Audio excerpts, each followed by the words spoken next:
Goosebumps are small raised bumps that appear on the skin. They form when tiny muscles at the base of hair follicles contract. This reaction is a physical response to emotional or environmental stimuli. The medical term for goosebumps is piloerection. It comes from the Latin words pilus meaning hair and erectus meaning upright. This perfectly describes the phenomenon of hair standing on end. Goosebumps occur when the Arrector Pili muscles contract. These are tiny, involuntary muscles attached to each hair follicle. When they tighten, the hair lifts, creating a raised bump. One common trigger is cold temperatures. When you feel cold, your body tries to conserve heat. Goosebumps are part of this natural defense mechanism.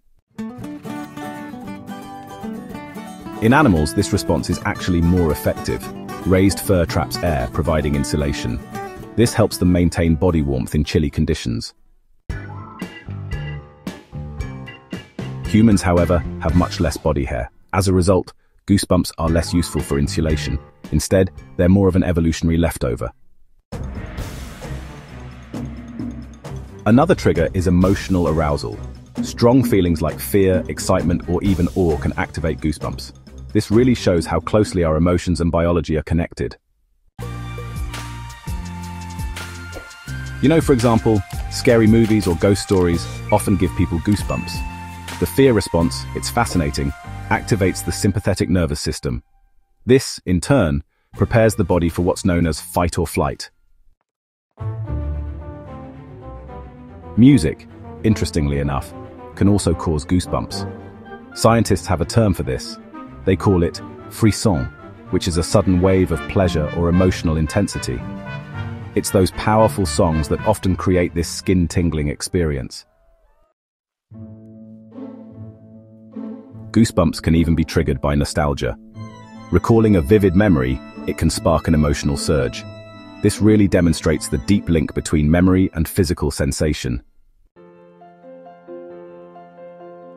Hormonal changes may also play a role. During puberty or, moments of high adrenaline, goosebumps are more frequent. This really highlights the body's chemical influence on the skin. Goosebumps are controlled by the autonomic nervous system. This system regulates involuntary actions like, heartbeat and breathing. Because of this, we just can't consciously control goosebumps. The reaction is a vestigial reflex. That means it served a purpose for our ancestors, but is honestly less functional today. Still, it remains deeply tied to our biology. So back in prehistoric times, humans actually had thicker body hair. Goosebumps, helped trap heat and made individuals look a bit larger whenever they felt threatened. This, in turn, really aided survival against predators. Many animals, even today, still rely on this reflex. For example, cats puff up their fur when they're scared, making themselves appear more intimidating. And, well, porcupines raise their quills for pretty much the same reason. Goosebumps also serve to signal emotional states to others. Raised hair might have communicated fear, aggression, or even readiness. This just goes to show that goosebumps may have once had some real social importance. Some people experience goosebumps more often than others. Genetics, personality, and sensitivity to stimuli all play a role here. So this makes the reaction highly individual. Researchers have linked goosebumps to dopamine release. Dopamine is a neurotransmitter that's associated with pleasure and reward. This kind of explains why music or art can create those tingling sensations. Goosebumps can also, interestingly, be linked to awe and wonder. Seeing breathtaking landscapes or experiencing spiritual moments may trigger them too. These responses really highlight human sensitivity to beauty. Medical conditions can cause abnormal goosebumps. For instance, certain fevers, seizures, or even nerve issues might just induce them.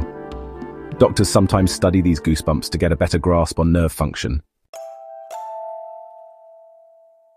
It's quite interesting, some folks experience what's called goosebumps on demand. They have the ability to voluntarily trigger them just by focusing intensely. This rare ability really fascinates neuroscientists. Goosebumps often accompany shivers. Shivering generates heat by contracting muscles. Both processes are part of the body's thermal regulation. The skin becomes more sensitive during goosebumps. Nerve endings near hair follicles send stronger signals. This may have once helped early humans detect danger more quickly. Today, goosebumps are more symbolic than practical. They mark powerful emotional or sensory experiences. They remind us of our evolutionary past while connecting us to present feelings. In conclusion, goosebumps are a bridge between biology and emotion. They reflect our ancient survival instincts and our capacity for deep human experiences. From cold nights to moving songs, goosebumps reveal the hidden power of our body and mind.